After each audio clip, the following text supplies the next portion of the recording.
je vais garder le micro pour commencer la présentation sur la filière caprine et je serai accompagnée de Catherine Saunier, donc de la Chambre d'agriculture de l'Aveyron, qui a participé au suivi sur cette filière et d'autres. Alors, je ne suis pas une experte de la filière caprine, mais je vais juste vous présenter un petit panorama quand même de cette filière, alors plutôt à l'échelle de la France.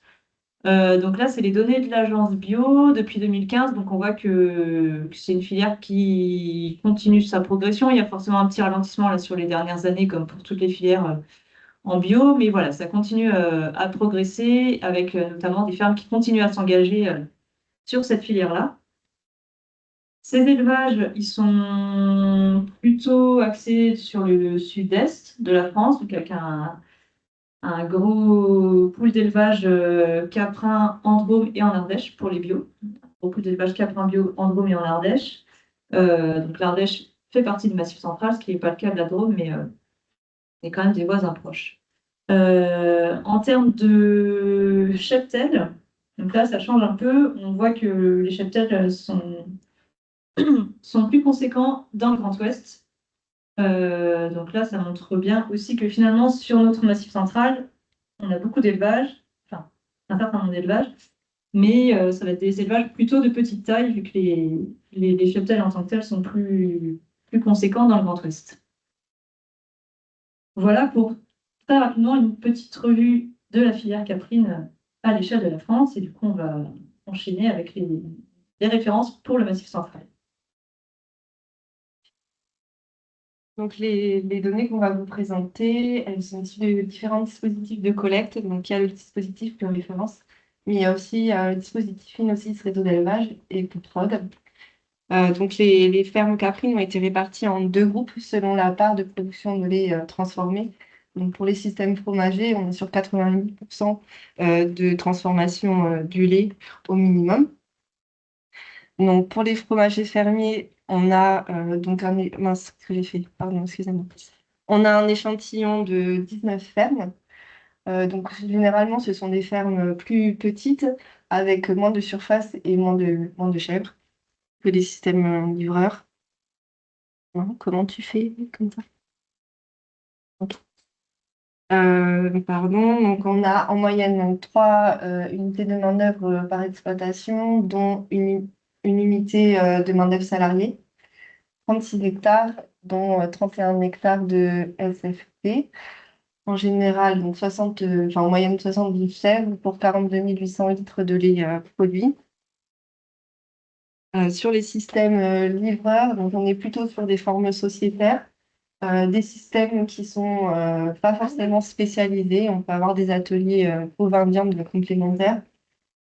On a en moyenne 2,7 unités de main-d'œuvre et 78 hectares travaillés, dont 65 hectares de SFP.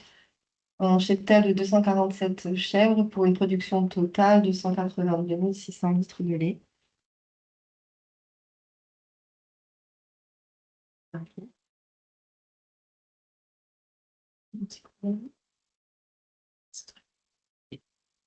Donc, voilà une première synthèse technique, un peu des élevages qui sont suivis.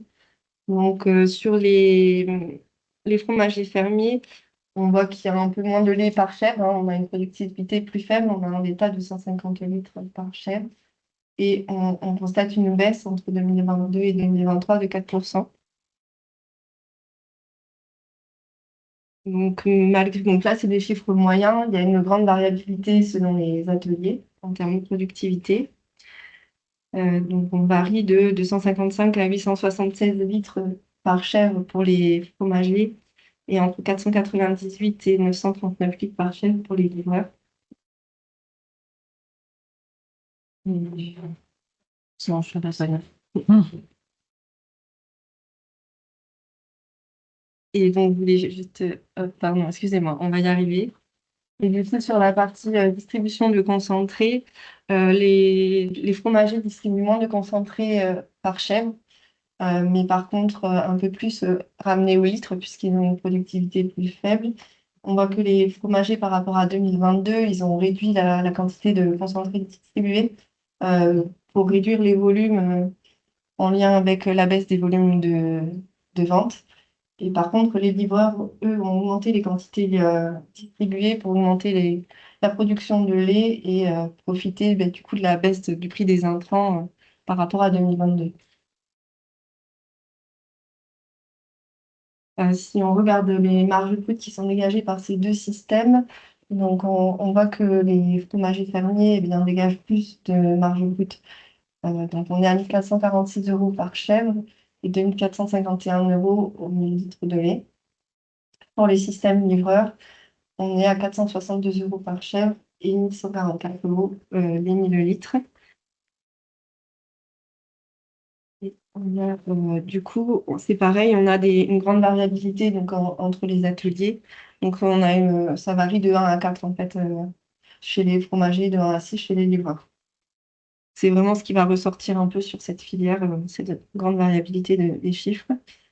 Si on regarde par rapport à 2022, on a une marge brute qui s'améliore chez les fromagers fermiers parce qu'ils ont augmenté les tarifs, alors que les livreurs, la marge brute diminue avec la hausse des charges et des volumes de production en baisse. Donc pour finir sur cette partie purement économique, là vous avez un graphique qui représente les revenus des différents ateliers suivis. Donc en orange, vous avez les systèmes fromagers et en jaune, les systèmes livreurs. Donc on a une très grande variabilité des revenus. En moyenne, chez les fromagers fermiers, on est à 25 100 € par unité de main-d'œuvre exploitant. Ça représente 26% du produit brut avec les aides. Et ça cache une grande variabilité, donc ça va de 2 600 € à 43 000 €. Et ça nous donne une efficacité économique de 36%. Voilà, sachant qu'on vise plutôt une efficacité autour de 45%. Chez les livreurs, on est en moyenne à 25 700 €, donc c'est à peu près le même chiffre. Ça représente 16% du produit brut. Et là encore, on a une forte variabilité, donc ça varie de 340 à 123 000 €. Chez les livreurs, on a un niveau d'annuité qui est très élevé parce que c'est des systèmes plutôt récents, qui représentent près de la moitié de l'EBE. Et en termes d'efficacité économique, on est à 31%, sachant qu'on vise 35%. On est un peu en dessous. Et par rapport à 2022, chez les fromagers fermiers, le BE baisse, puisqu'il y a une baisse des volumes commercialisés et une hausse des charges de structure et des annuités. Et chez les livreurs, le BE s'améliore, puisqu'il y a la hausse des volumes livrés, la hausse des revenus liés à des ateliers de diversification, soit le photovoltaïsme ou les ateliers bovins viande.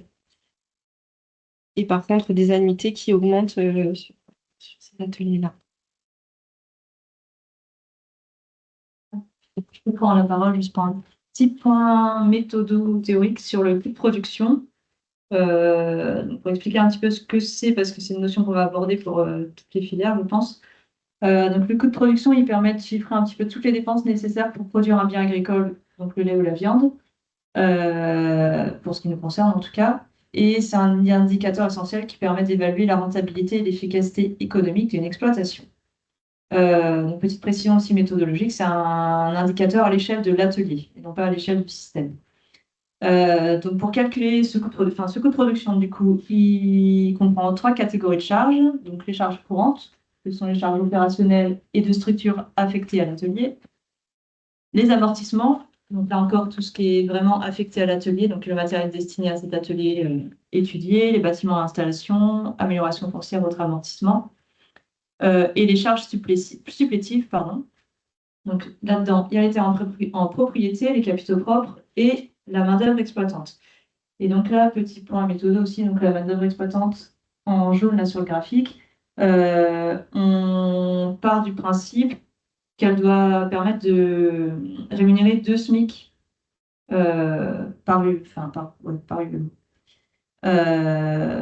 Du coup, voilà. Et donc, face à ça, donc à cet ensemble du coût de production évalué bien avec un revenu de 2 SMIC par UMO et non pas du revenu réel, On met en face tous les produits de l'atelier, donc y compris les aides, les produits joints et autres produits. Donc là encore, ça va dépendre des ateliers, mais voilà, ça peut être l'agneau, ça peut être la laine.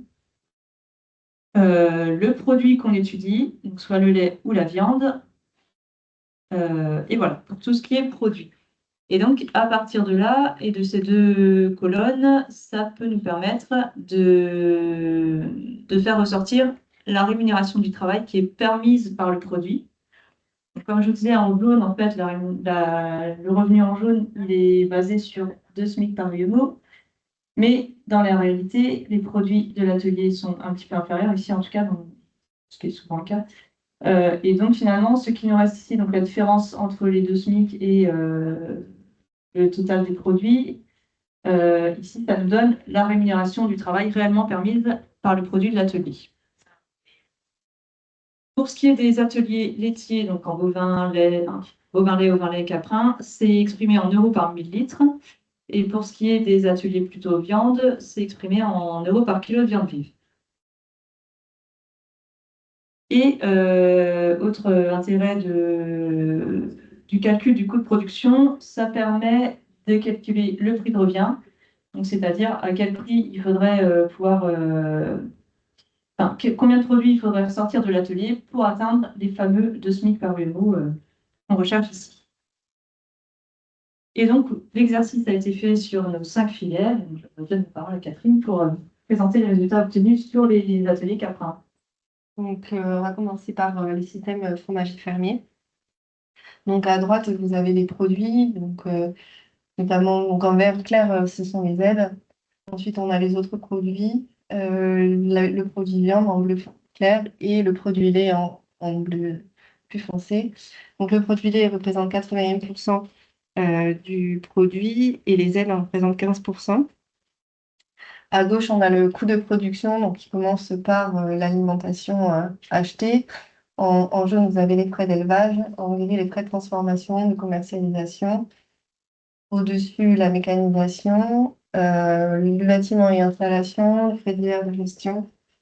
La rémunération du foncier en rouge et en violet, donc c'est la rémunération des salariés et de l'exploitant. Donc l'exploitant rémunéré par convention à 2 SMIC. Donc le coût total de production est de 4 949 € les millilitres. Et on a un prix de revient de 4 224 €. Donc c'est le prix du lait qui permettrait de couvrir le coût de production. Donc c'est 35% de plus que la valorisation réelle du lait.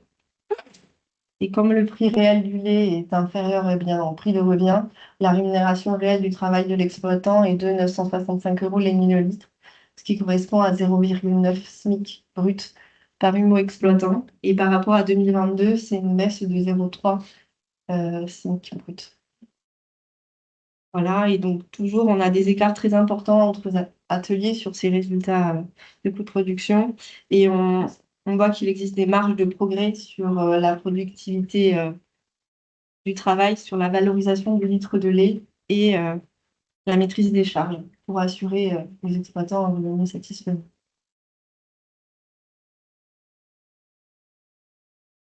Et donc, si on regarde un système livreur, donc pareil, à droite, on a les produits de l'atelier. Donc, le produit lait, lui, là, il représente 79% du produit total et les aides en représentent 19%. Le coût de production, du coup, à gauche, le coût de production total est de 1 642 € les millilitres. Et on a un prix de revient de 1 342 € au millilitre. Et donc là, c'est un delta de 17%. Donc il y a 17% de plus. Il faudrait que le lait, pardon, soit rémunéré 17% de plus pour couvrir le coût de production. Comme le prix donc réel du lait est inférieur à ce prix de revient, on rémunère l'exploitant à 155 € les millilitres. Et ça correspond également à 0,9 SMIC par humo exploitant. Et comme chez les fermiers, on a une baisse de la rémunération permise. Par rapport à 2023, on a baissé de 0,2 SMIC. Voilà, et après, c'est un peu les mêmes conclusions sur ces ateliers-là aussi. On a beaucoup de variabilité. et du coup des marges de progrès voilà, sur différents points pour assurer à tous un revenu satisfaisant. Voilà. Et après, j'avais une petite conclusion.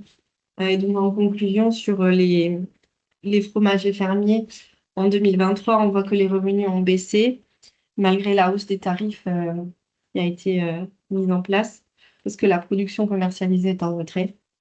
Et chez les livreurs, les revenus ont augmenté avec la hausse du prix du lait et une bonne maîtrise des charges courantes, mais un niveau d'endettement qui, lui, reste toujours élevé. Merci. Et merci du coup aux éleveurs qui participent à ces collectes de données et puis aux collègues sur le terrain qui vont faire les collectes. Est-ce que vous avez des questions sur cette première filière?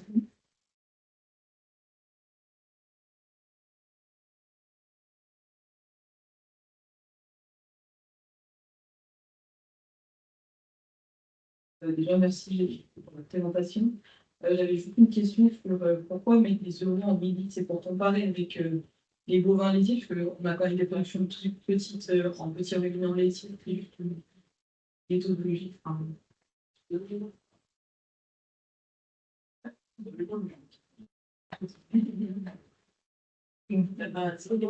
en fait, l'objectif du coût de production, c'est de calculer ce que coûte le produit principal de la filière. Donc, par exemple, la nouvelle viande, ça va être des kilos carcasses agneau. Et dans les filières laitières, du lait, donc pour les bovins laits, mais il n'y a pas d'objectif de comparaison. Et même les ordres de grandeur entre les caprins laits et le bovin lait sont très différents. Voilà. Pourquoi Un litrique et pas par centimes. Ah, voilà, c'est ça. Voilà, les tri souvent à chaque fois par eux. Ouais, mais après, comme les laitiers, je pense que les bretons, c'est essentiellement des laitiers. En termes d'exploitation, c'est de l'heure. Oui, je pense que c'est une façon standardisée, même s'il n'y a pas de comparaison, c'est une question de standardiser aussi la méthode. J'imagine. On aura des collègues de l'IDEL qui en auront tout à l'heure pour leur poser la question. Merci. Et du coup, on va continuer avec le lait de petits ruminants, mais cette fois en ovin.